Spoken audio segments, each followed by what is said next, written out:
Glória a Deus. Glória a Deus. Se você tem assento, pode assentar-se por gentileza. Eu quero tratar com você exatamente sobre este rio de Deus. Eu quero tratar com você nesta tarde sobre avivamento espiritual. E vou ler o texto de Isaías 44, versos 3 a 5. Eu estou convencido de que em tempos de avivamento, Deus levanta jovens para a obra missionária. E o Brasil é um grande celeiro missionário para o mundo. E hoje Deus há de levantar aqui dezenas, quem sabe centenas de jovens para esta grande obra. Isaías 44, 3 a 5, diz assim: porque derramarei água sobre o sedento, torrentes sobre a terra seca. Derramarei o meu espírito sobre a tua posteridade e a minha bênção sobre os teus descendentes. E brotarão como a erva, como o salgueiro junto às correntes das águas. Um dirá: eu sou do Senhor. O outro tomará o nome de Jacó. O outro ainda escreverá na própria mão: eu sou do Senhor. E por sobrenome tomará o nome de Israel. Amém. Eu estava pregando há alguns anos em Salvador e falava naquela ocasião sobre avivamento. Após o culto, uma repórter da cidade veio fazer minha entrevista. E ela olhou nos meus olhos e me fez uma pergunta perturbadora. Ela me perguntou assim: o senhor crê no que prega? Eu disse: é claro que eu creio no que eu prego. E ela, um tanto quanto incrédula, perguntou: mas o senhor crê que ainda hoje Deus possa trazer um avivamento para a igreja e impactar uma igreja, uma cidade, uma nação inteira? Eu disse: eu creio nisso. Ela disse: você pode me dar alguma evidência disso? E eu respondi: posso.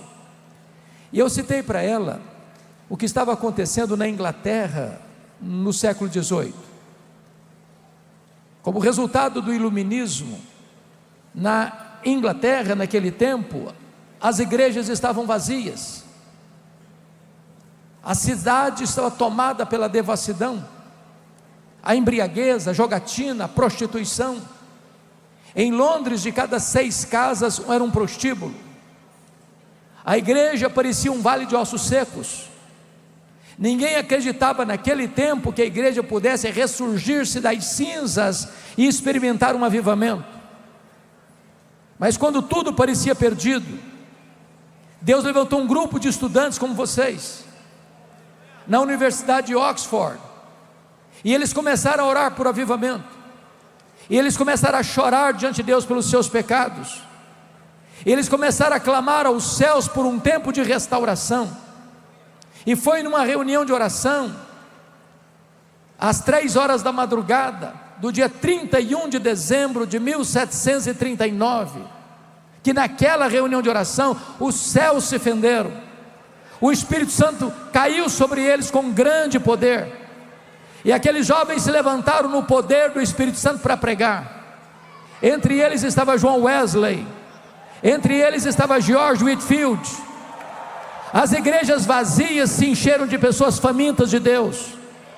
Os templos não couberam as multidões que chegavam, e eles tiveram que ir para as ruas, para as praças, e nas praças as pessoas disputavam um local para ouvir a palavra de Deus. Esse avivamento varreu toda a Inglaterra. Centenas de milhares de pessoas salvas, centenas de jovens se levantando para fazer a obra missionária. E eu quero dizer para vocês nesta tarde que Deus pode fazer o mesmo aqui nesse ginásio, Deus pode fazer o mesmo aqui em São Paulo, Deus pode fazer o mesmo aqui no Brasil. O texto que acabamos de ler fala sobre avivamento, e eu quero destacar 4 verdades nesta tarde. Primeiro, o avivamento é uma promessa de Deus. Segundo, o avivamento é uma necessidade da igreja. Terceiro, O avivamento precisa ser buscado ansiosamente pela igreja. Quarto, o avivamento traz resultados extraordinários para a igreja. Vejamos a primeira lição. O avivamento é uma promessa de Deus, isso está ancorado no verso 3, porque derramarei água sobre o sedento, torrente sobre a terra seca, derramarei meu espírito sobre a tua posteridade, e a minha bênção sobre os teus descendentes. Se vocês perceberam aí, esta promessa é dupla. Primeiro, é uma promessa segura. Quem está prometendo aí eu derramarei, não é um homem, não é uma igreja, não é uma denominação religiosa, não é uma instituição para-eclesiástica. Quem está prometendo aí é o Todo-Poderoso Deus. Quando Ele promete, Ele cumpre o que promete. Quando Ele faz, ninguém pode impedir a sua mão de fazê-lo. Eu quero dizer a vocês que ninguém detém uma igreja cheia do Espírito Santo de Deus. Nem perseguição, nem pobreza, nem calamidades.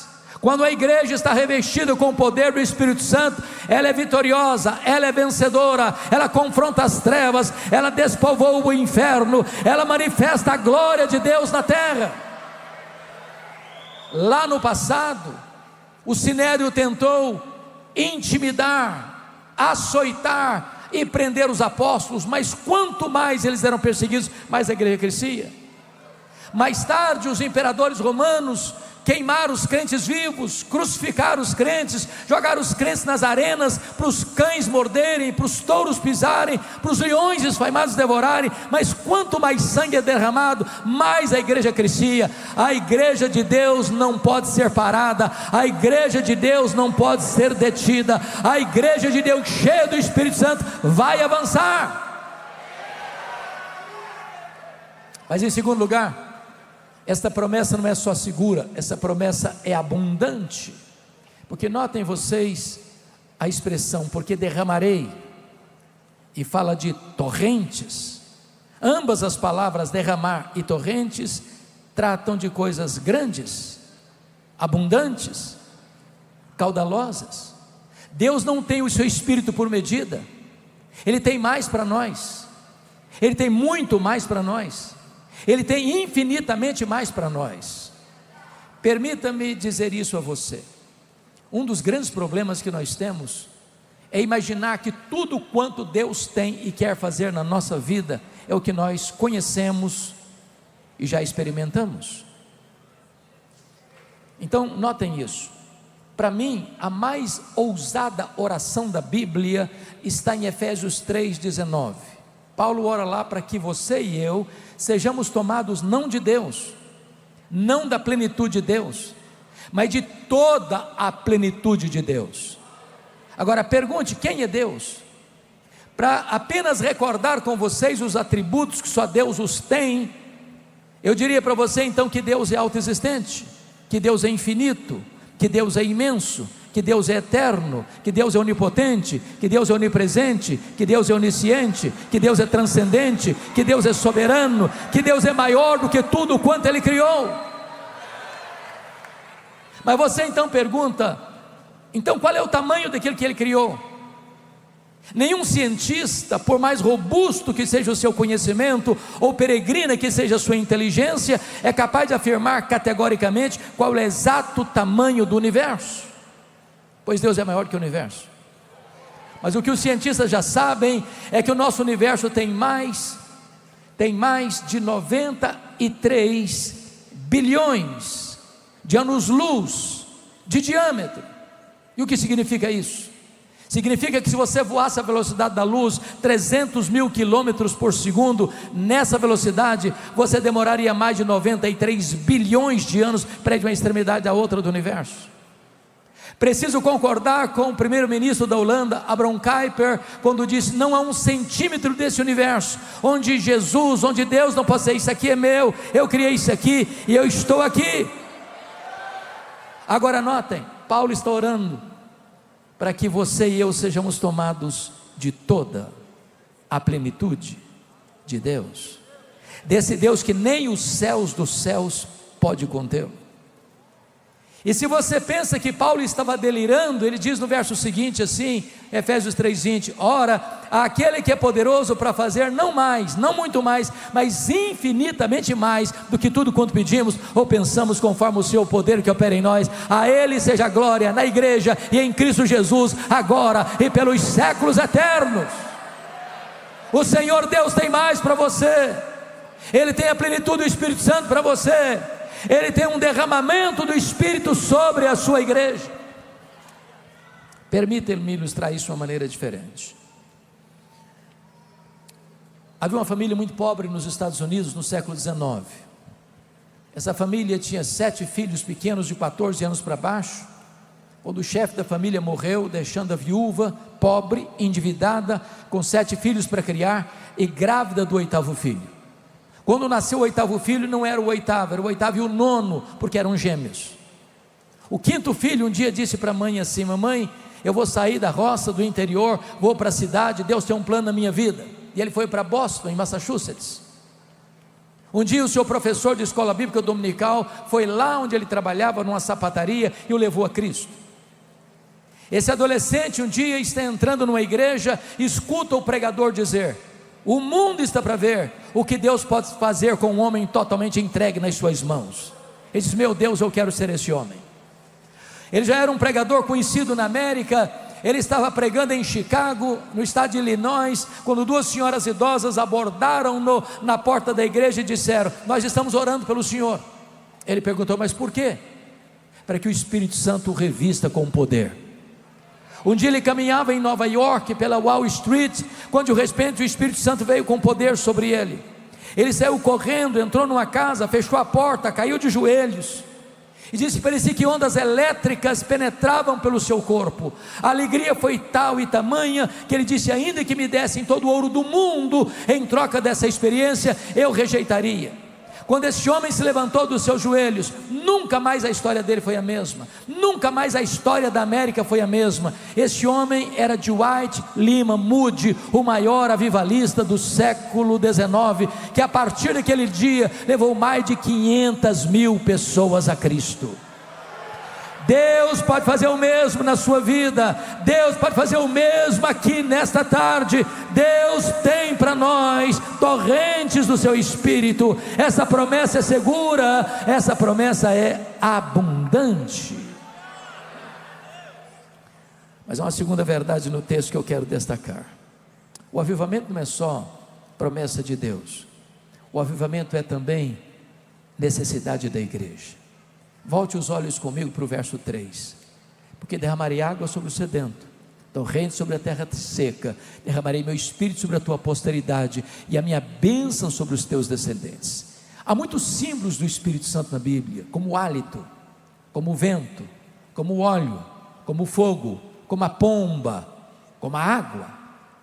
A grande pergunta aqui é: por que o Espírito Santo nesse texto é simbolizado pela água?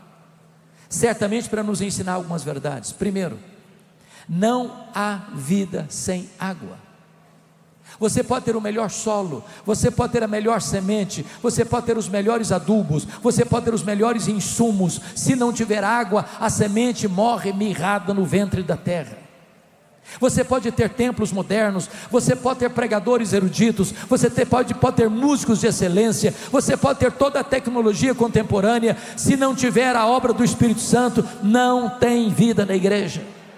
Nós poderíamos reunir todo o nosso conhecimento, toda a nossa tecnologia, toda a nossa metodologia, toda a nossa sofisticação, e nós não produziríamos sequer uma pessoa convertida. Eu preciso concordar com Charles Haddon Spurgeon, quando ele diz o seguinte: é mais fácil eu acreditar que um leão tornar-se-á vegetariano, do que eu acreditar que uma única alma possa ser salva sem a obra do Espírito Santo. Nós precisamos do Espírito Santo de Deus. Não há vida na igreja sem o Espírito Santo de Deus. Ele quem convence de pecado, Ele quem regenera, Ele quem nos batiza no corpo de Cristo, Ele quem nos transforma, Ele quem nos santifica, Ele quem nos dá poder. A igreja precisa do Espírito Santo de Deus. Mas em segundo lugar, a água é necessária para purificar. Eu não sei se você já fez a pergunta que o Dr. Leonard Ravenhill coloca num de seus livros: por que tarda o pleno avivamento? Por que tarda? Nós temos orado por isso, nós temos desejado isso, nós temos feito encontros como este para clamar aos céus por avivamento, por despertamento missionário. Por que as chuvas retardam em vir? Por que Deus já derramou das suas torrentes noutros lugares, noutras épocas? Porque às vezes nós só escutamos os trovões rebombando, mas as chuvas não descem. Só existe uma explicação: entre as chuvas de Deus e a terra seca há um obstáculo, e esse obstáculo chama-se pecado. Enquanto Baal não foi removido, Elias não subiu para o cume do Carmelo pedindo as torrentes de Deus. O que impede o avivamento é o pecado, e o pecado só vai ser encarado, e o pecado só vai ser vencido quando o Espírito Santo que opera em nós nos convencer dele. Quando o Espírito Santo vier, diz Jesus, ele convencerá o mundo do pecado, da justiça e do juízo. Quantas vezes você já viu alguém se quebrantando e chorando por causa dos seus pecados? Quando o Espírito Santo vem, ele quebra o nosso coração. Quando o Espírito Santo vem, ele tira a venda dos nossos olhos. Quando o Espírito Santo vem, ele tira o tampão dos nossos ouvidos. Quando o Espírito Santo vem, a palavra é uma espada que penetra na nossa vida. Quando o Espírito Santo vem, ele nos põe, como já ouvimos aqui hoje, com o rosto no chão, dizendo: ai de mim, Senhor. Nós precisamos de um avivamento que gere convicção de pecado, choro pelo pecado, arrependimento profundo e sincero do pecado. Só assim as torrentes descerão, só assim a chuva restauradora do Espírito Santo cairá sobre a sua igreja. Mas há uma terceira verdade que eu quero compartilhar. Primeiro, o avivamento é promessa de Deus. Segundo, o avivamento é necessidade da igreja. Terceiro, o avivamento precisa ser buscado pela igreja. Volte os olhos comigo ao verso 3: porque derramarei água sobre o sedento, torrentes sobre a terra seca, derramarei meu espírito sobre a tua posteridade, e a minha bênção sobre os teus descendentes. Eu chamo a atenção para duas palavras aqui: terra seca e sedento. Eu tenho pregado já há 15 anos na abertura da maior conferência evangélica do Brasil, chamada Consciência Cristã, em Campina Grande, na Paraíba. Sempre pregando na abertura. E é o período do carnaval que isso acontece. Muitas vezes eu já cheguei lá e vi a terra nua, rachada, o gado morrendo de fome e de sede, a terra bramando por chuva. Sabe quando nós vamos experimentar um avivamento? É quando o nosso coração estiver como a terra seca, é quando nós estivermos sedentos. Você sabe que sede é diferente de fome. Quando você está com fome, seu estômago dói, mas se você não se alimenta, a dor vai embora e você jejua 1 dia, 2 dias, 3 dias, 1 semana ou até mais. Mas não é assim com a sede. A sede tortura você, a sede seca você, a sede estiola você, a sede mata você. Sabe quando a igreja vai experimentar um avivamento? Quando a igreja tiver sede de Deus. Não sede das bênçãos de Deus, não sede de prosperidade, não sede de sucesso, não sede de coisas materiais, mas sede de Deus, da presença de Deus. Quando nós ansiarmos Deus mais do que as dádivas de Deus, quando a glória de Deus for o maior anseio da nossa alma, então as torrentes cairão sobre nós. É por isso que nunca houve na história da igreja, nem no relato bíblico, nem nos 20 séculos de cristianismo, nenhum avivamento que não tenha sido precedido por oração, oração, oração. Eu tive o privilégio de visitar a Coreia do Sul. A Coreia do Sul passou por momentos tão difíceis. Primeiramente, por causa da invasão japonesa na China, A Coreia era o corredor, e o imperador japonês determinou que os cristãos da Coreia adorassem o imperador japonês como divindade. E como eles rejeitaram isso, os pastores eram decapitados, os crentes eram amarrados, a cabeça no animal, as pernas no outro animal, e se enxotavam esses animais em direções opostas, para o seu corpo ser arrebentado. Os crentes eram colocados, assentados como alguns de vocês estão, e jogavam nas pernas uma pedra de 500 quilos, para esmagar suas pernas. Os crentes eram torturados com ferpas de bambu nas unhas. Eu visitei o Museu de Mártires lá de Seul, e ali tem mártires, crianças, jovens, mulheres, homens, pastores, líderes. Todos os quadros dos mártires têm a mesma moldura, são todos iguais, porque para Deus não tem grande nem pequeno, todos têm o mesmo valor. Mas o último quadro do último mártir é o que mais chamava atenção. Todo mundo saía de frente dele com lágrimas rolando pelo rosto. E eu fiquei curioso, meu Deus, quem é esse mártir? Qual é a sua biografia? O que ele passou na vida? E quando eu me detive de frente a esse quadro, eu tomei um susto, porque não tinha uma fotografia, tinha um espelho. Você mirava o seu próprio rosto, e embaixo tinha uma frase: você pode ser o próximo mártir.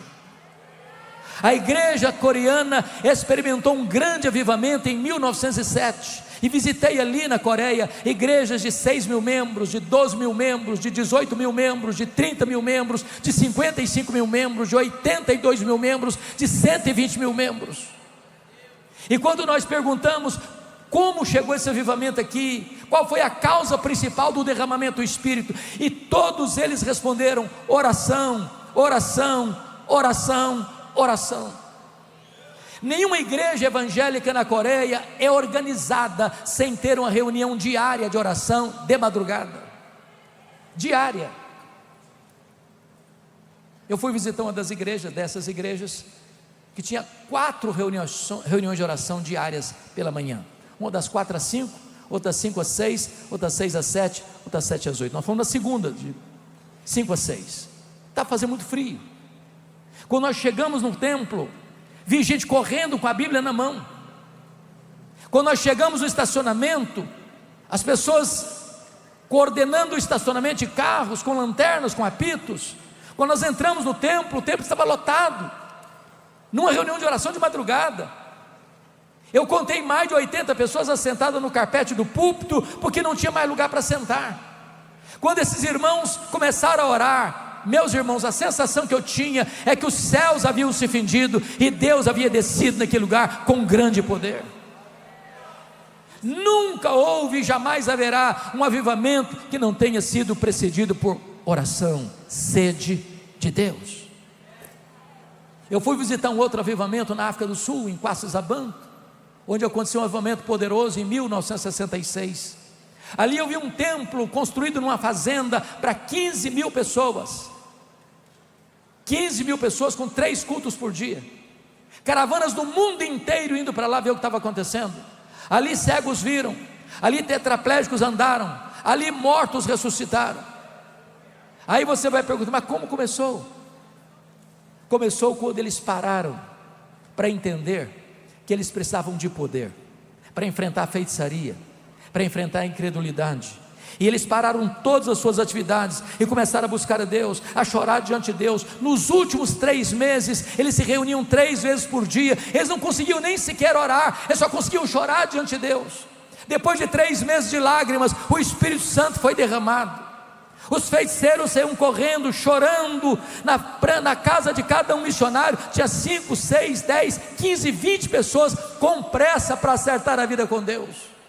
Se nós quisermos ver as torrentes de Deus descer sobre nós, para um grande despertamento missionário, nós precisamos ser movidos para buscar a face de Deus em oração. Nós precisamos ter sede de Deus. Mas me permita dizer algo extraordinário aqui com vocês. Leia a história dos avivamentos, e vocês verão que a maioria dos grandes avivamentos começaram com jovens. Com jovens. Às vezes a gente pensa que Deus precisa de um grande líder, às vezes a gente pensa que Deus precisa de uma pessoa renomada, Às vezes acha que Deus precisa usar uma pessoa muito culta. Deus está procurando um coração que seja totalmente dele. Deus pode levantar você para começar uma grande obra na nação brasileira. Deus pode levantar aqui missionários que vão impactar o mundo. Veja o avivamento inglês de 1739, jovens estudantes. Veja o maior avivamento do século XX no país de Gales. Evan Roberts era um adolescente. Veja São Paulo, num ginásio com milhares de jovens. Isso é a graça de Deus. Isso é um som do céu. Isso é um brado de esperança à igreja brasileira. Isso é um sinal de que Deus vai enviar jovens brasileiros para as nações da terra. Mas eu quero concluir com o último ponto. Primeiro, o avivamento é promessa de Deus. Segundo, o avivamento é necessidade da igreja. Terceiro, o avivamento precisa ser buscado pela igreja. Quarto, o avivamento traz resultados extraordinários para a igreja. E o primeiro resultado está no versículo de número 4, que é o crescimento numérico exponencial. E os teus descendentes brotarão como erva, como salgueiro junto às correntes das águas. Meus amados, entendamos isso.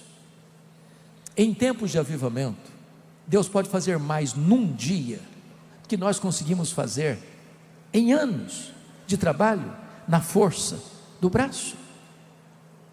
Sabe por quê?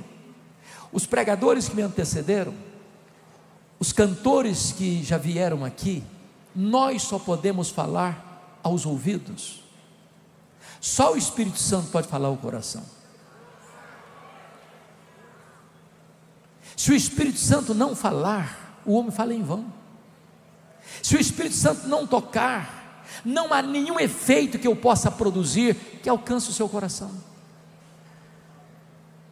Mas quando o Espírito Santo sopra, ele é poderoso, e ele sopra no campo de futebol, ele sopra no bar da esquina, ele sopra lá no antro do pecado, ele sopra lá dentro de um hospital, ele sopra numa CTI de hospital, ele sopra lá dentro da sua casa. E quando ele sopra, a voz dele é poderosa e irresistível.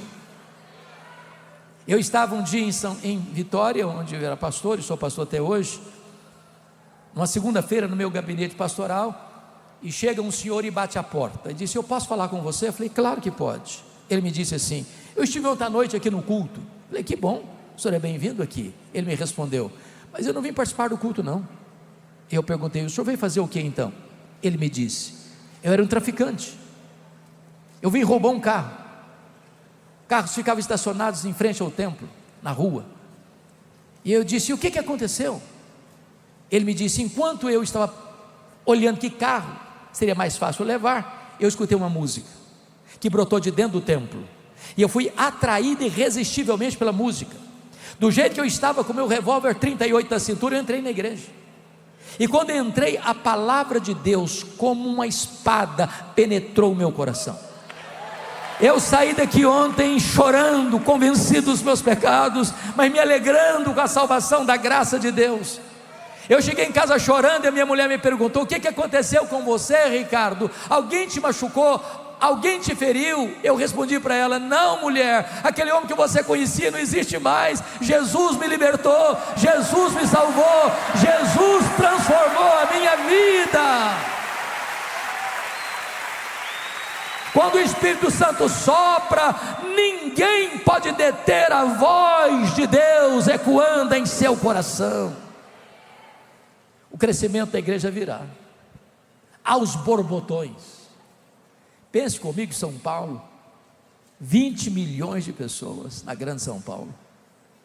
Já imaginou quanta gente Deus tem para salvar aqui? Você já imaginou se o Espírito Santo soprar? lá no campo do Corinthians, lá no campo do Palmeiras, lá no campo do São Paulo, se o Espírito Santo soprar, e os bairros mais populosos, e os bares das esquinas, e os restaurantes, e os grandes cerimoniais vão ser tomados e varridos pelo vento do Espírito, e as multidões vão de fluir com fome e com sede de Deus. Mas o segundo resultado de um avivamento não é só crescimento numérico, mas também testemunho verbal dos crentes. Olha o verso 5: um dirá, eu sou do Senhor, o outro se chamará do nome de Jacó. Deixa eu lhes dar um dado muito triste. O Instituto Moody fez uma pesquisa e descobriu que 95% dos crentes nunca levaram uma pessoa a Cristo. Em tempos de avivamento isso não acontece.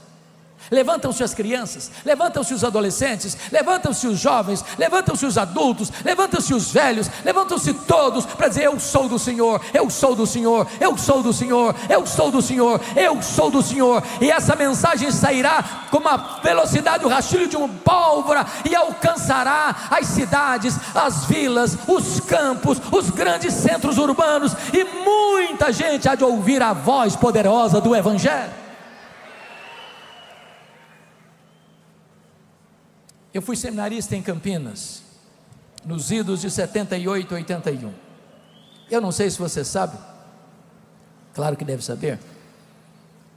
Via de regra, quando um seminarista chega no seminário, normalmente que nós chamamos de calouro, o primeiro ano, eu chego com o coração queimando. Eu falava até para poste na rua. E um dia uma missionária americana, fazendo amizade comigo, me disse assim, eu vou levar você na escola de cadetes de Campinas. Alguns aqui já devem conhecer, um lugar bonito, pomposo. E eu chego, primeira pessoa que encontro, um cadete, óbvio, com a sua metralhadora na mão, com a sua farda engomada, com o seu nome bordado na lapela da farda, João Miguel Corpas. E eu fui logo me aproximando e perguntando, e aí, João Miguel, você conhece a Jesus, o Filho do Deus vivo? Esse moço faltou me bater, ele me insultou, ele blasfemou de Jesus, ele disse, eu não acredito nessa tolice, e não me dirija a palavra.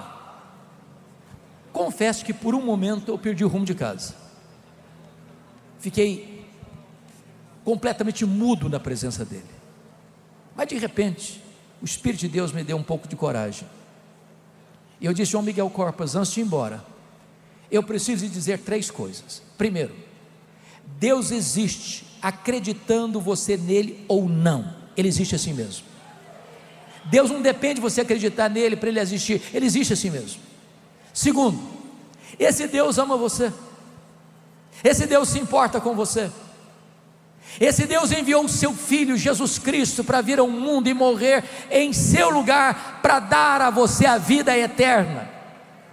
Terceiro, você é um pecador, e se você não se arrepender, você vai para o inferno, e até logo, e sair rápido, que o cara estava com a metralhadora na mão.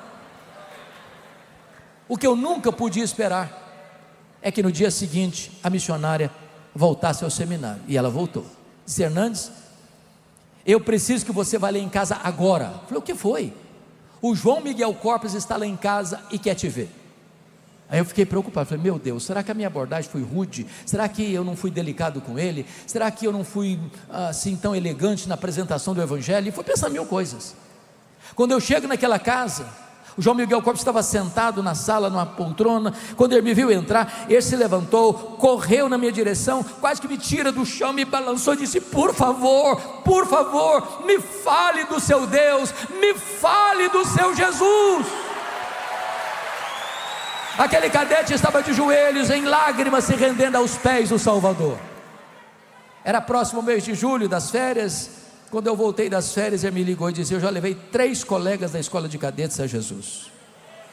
Depois que eu saí do seminário, eu perdi o contato com ele. Agora, mais recentemente, pregando num congresso da CEPAL, em Águas de Lindóia, alguém se aproxima de mim e pergunta assim, você tem notícias do João Miguel Corpas? Eu disse, não. Eu pedi o contato com ele, gostaria tanto de ter notícias dele. Ele respondeu, eu sou amigo pessoal dele. João Miguel Corpas está concorrendo ao generalato, vai ser general. João Miguel Corpas é pastor evangélico. Ele é pastor da Assembleia de Deus.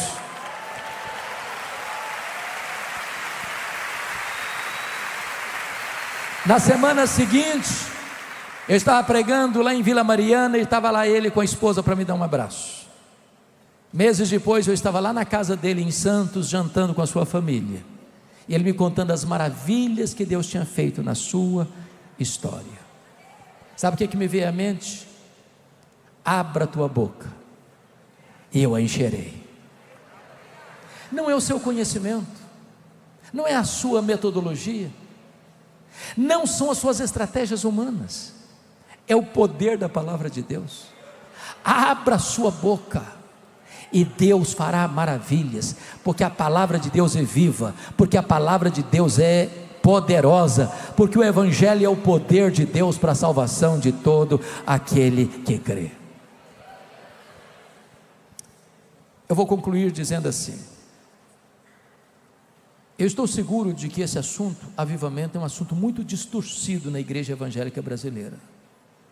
Eu tenho pregado em todos os estados brasileiros, tenho pregado em mais de 1.500 igrejas das mais diversas denominações do Brasil, e tem muita gente que acha que avivamento é esquisitice.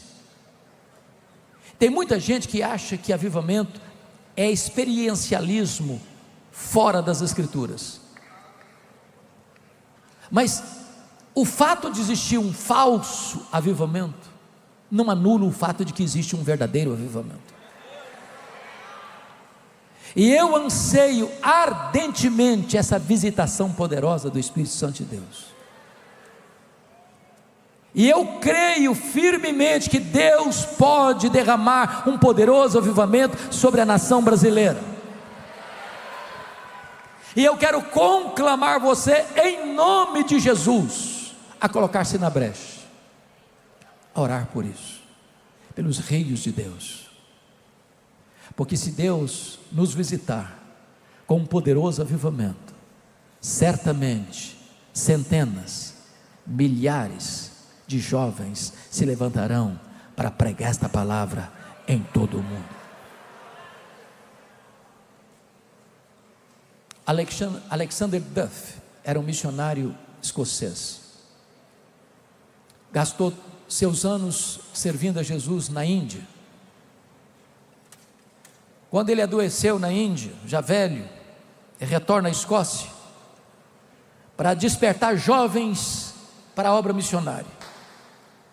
E tinha uma assembleia de jovens como esta aqui, e ele faz um apelo veemente para que esses moços deem continuidade à obra que ele estava fazendo. E quando ele fez o apelo, nenhum moço se levantou. Ele ficou tão impactado que ele sofreu um ataque cardíaco no púlpito. Correram com ele para uma sala contígua, massagearam-lhe o peito. Quando ele voltou ao normal, ele disse: me levem de volta para o púlpito, eu não terminei meu apelo. Os médicos disseram: o senhor não pode voltar, o senhor não pode voltar, o senhor está correndo risco de morrer, o senhor precisa ficar aqui. Não, me levem para o púlpito. E ele voltou para o púlpito e disse àqueles moços: jovens, eu fiz um apelo a vocês para se levantarem como missionários, e vocês não quiseram ir. Pois irei eu, já velho, cansado, doente, não poderei fazer muita coisa, mas pelo menos eu morrerei às margens do Ganges, e o povo indiano saberá que alguém os amou e se dispôs a ir a eles levar a esperança do Evangelho. E aquele velho começa a chorar no púlpito, quando dezenas de moços começam a descer das arquibancadas, dizendo: eu estou pronto, eu estou pronto, eu estou pronto, eu estou pronto, eu estou pronto. E centenas de jovens atenderam o apelo missionário naquele dia.